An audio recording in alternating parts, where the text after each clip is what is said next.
So people often ask me, do you believe in God? Which I don't like that question. I don't like that question.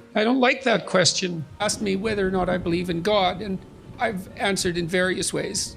No, but I'm afraid he probably exists. That's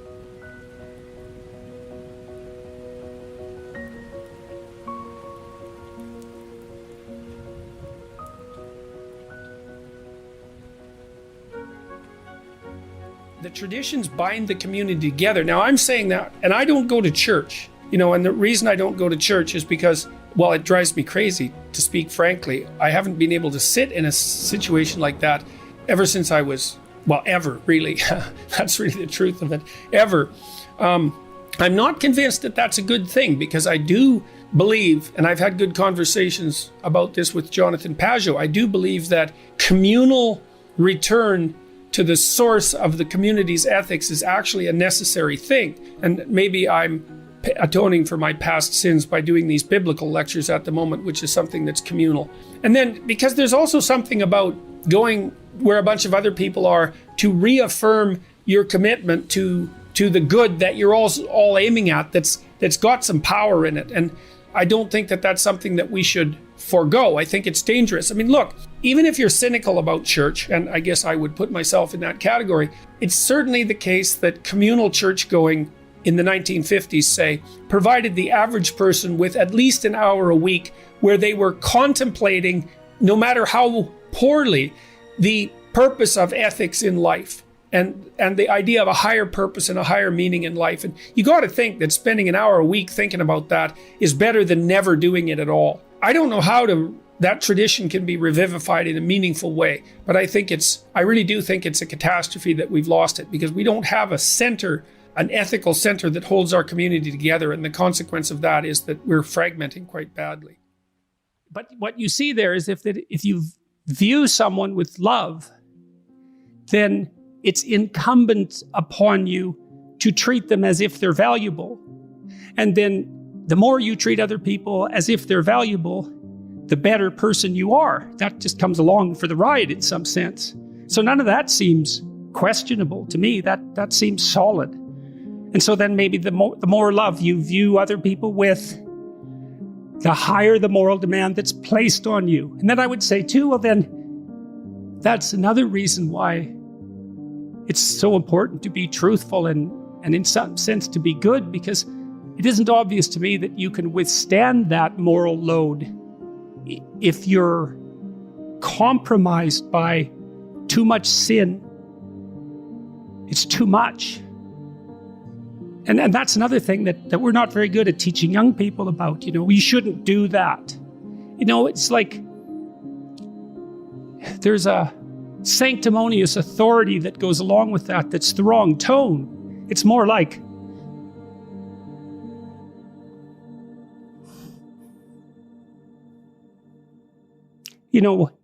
I don't know how you lay it out properly, but you tell people that you love how to avoid the road to hell.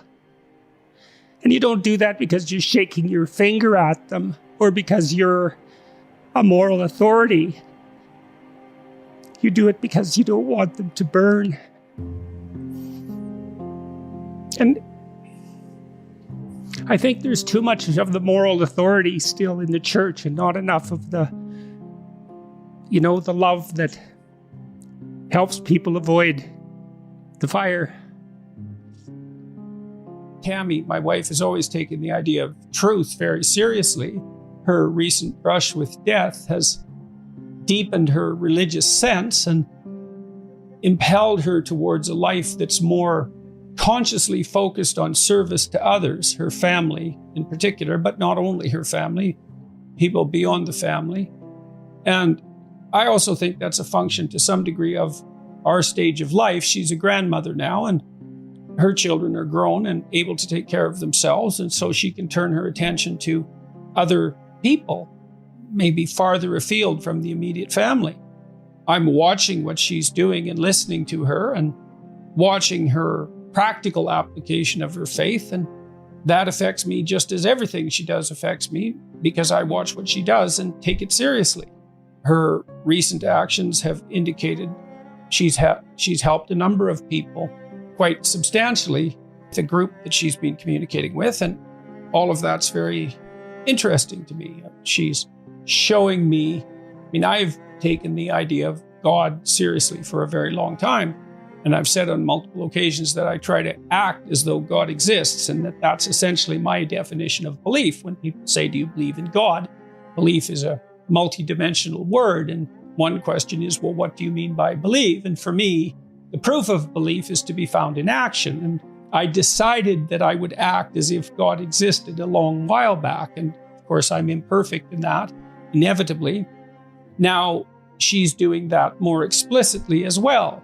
Not that she wasn't doing it quite well to begin with, but she's doing it more explicitly and also more within the confines of traditional religious conceptions. Although she's not attending church, she's associating with a number of people who are formally religious, and all of that's informing the way that she conducts herself. It's watching her do that has also highlighted for me the missing praxis in Western Christianity. If you want to be a Christian, let's say, if you think that's necessary, it's not exactly obvious what you should do. You should go to church, but that's not enough, I don't think. I find it useful to contemplate the highest good on a continual basis. I'm trying to keep myself oriented in that direction. It's a religious orientation, fundamentally. It's an overwhelming orientation. But there's no escaping the questions of the ultimate meaning of life. I'm not an atheist anymore because I don't look at the world that way anymore. I'm not a materialist anymore. I don't think the world's made out of matter. I think it's made out of what matters. It's made out of meaning. What we orient towards unconsciously, which means what captures our attention, is meaning, and it captures our attention before we know what it is. The brain acts as if the world's made out of information or made out of meaning. Who would have the audacity to claim that they believed in God if they examined the way they lived? Who would dare say that? To believe, you think, to believe in a Christian sense, to actually, this is why Nietzsche said there was only ever one Christian, and that was Christ. To have the audacity to claim that means that you live it out fully. And that's an unbearable task in some sense. To be able to accept the structure of existence, the suffering that goes along with it, and the disappointment and the betrayal, and to nonetheless act properly, right? To aim at the good with all your heart, right? To dispense with the malevolence and your desire for destruction and revenge and all of that, and to face things courageously and to tell the truth, to speak the truth and to act it out. That's what it means to believe. That's what it means. It doesn't mean to state it. It means to act it out. And unless you act it out, you should be very careful about claiming it. And so I've never been comfortable saying anything other than I try to act as if God exists, because God only knows what you'd be if you truly believed. I mean, if you think about it in some sense, that's the central idea in Christianity, is that if you were capable of believing, it would be a transfiguring event, a truly transfiguring event. And I know people experience that to one degree or another, but we have no idea what the limit of that is. And we have no idea what the possibility is within each person if they lived a life that was maximally courageous and maximally truthful. You know, because maybe you're running at 60% or 70% or 20% and at cross purposes to yourself. God only knows what you'd be if you believed. And so, while I try to act like I believe, but I'd never claim that I manage it. So you can think about Christ from a psychological perspective, and my critic, this particular critic that I've been reading, said, well, that doesn't differentiate Christ much from a whole sequence of dying and resurrecting mythological gods. And of course, people have made that claim in comparative religion, Joseph Campbell did that, and Jung to a lesser degree, I would say, but Campbell did that. But the difference, and C.S. Lewis pointed this out as well, the difference between those mythological gods and Christ was that there's a representation of, there's a historical representation of his existence as well. Now you can debate whether or not that's genuine. You can debate about whether or not he actually lived and whether there's credible objective evidence for that, but it doesn't matter in some sense because this, well, it does, but there's a sense in which it doesn't matter because there's still a historical story. And so what you have in the figure of Christ is an actual person who actually lived plus a myth. And in some sense, Christ is the union of those two things. The problem is I probably believe that, but I don't know. I'm amazed at my own belief and I don't understand it. Like, because I've seen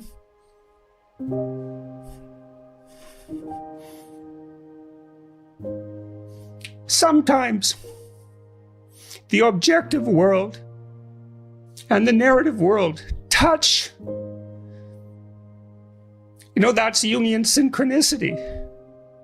Yeah. And I've seen that many times in my own life. And so in some sense, I believe it's undeniable. We have a narrative sense of the world. For me, that's been the world of morality. That's the world that tells us how to act. It's real. Like, we treat it like it's real. It's not the objective world. But the narrative and the objective world touch. And the ultimate example of that, in principle, is supposed to be Christ. But I don't know what to, that seems to me oddly plausible, but I still don't know what to make of it. It's partly because it's too terrifying a reality to fully believe. I don't even know what would happen to you if you fully believed it. But are you a prophet?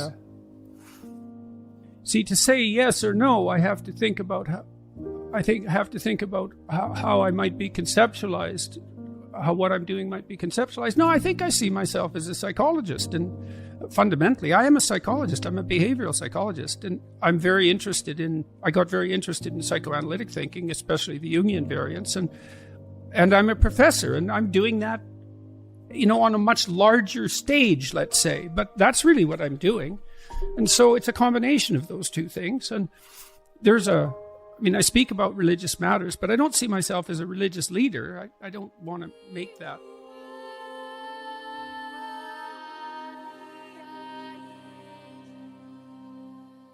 God, lift from me the intolerable burden of my ignorance, arrogance, willful blindness, bitterness, and resentment. As I pray that others rise above the same faults and temptations. I watched Fox News release a message this week. There are terrible things afoot under the surface of our society, and the perpetrators are coming for you and coming for us.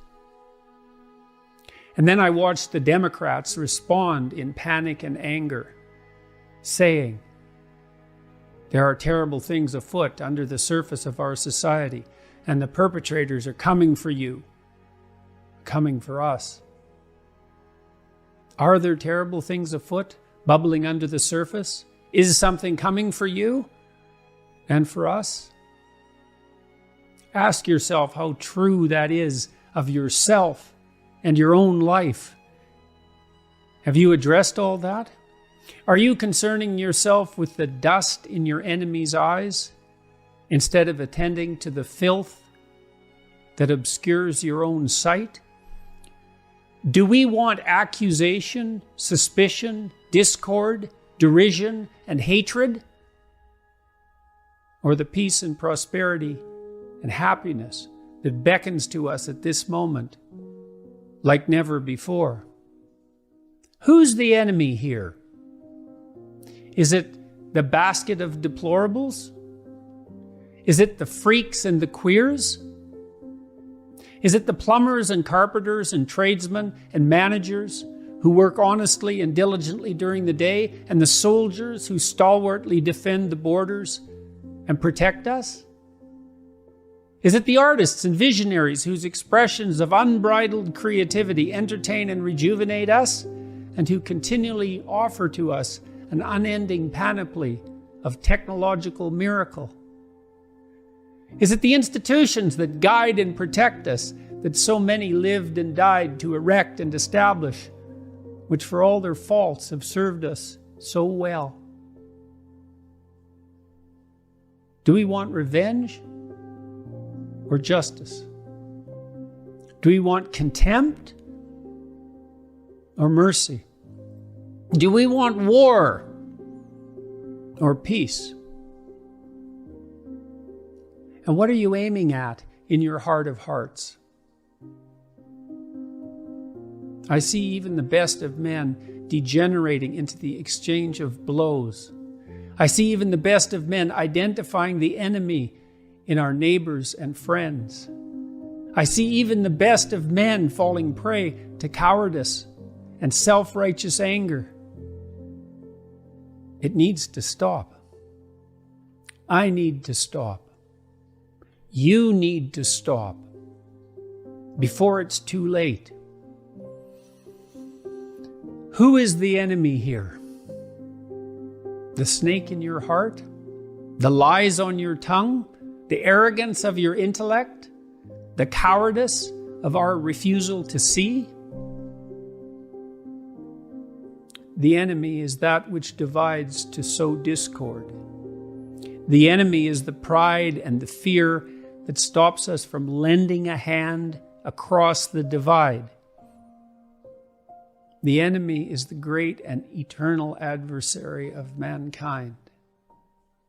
And if we demonize our brothers, our comrades in arms, do we not precisely call that dread spirit forth?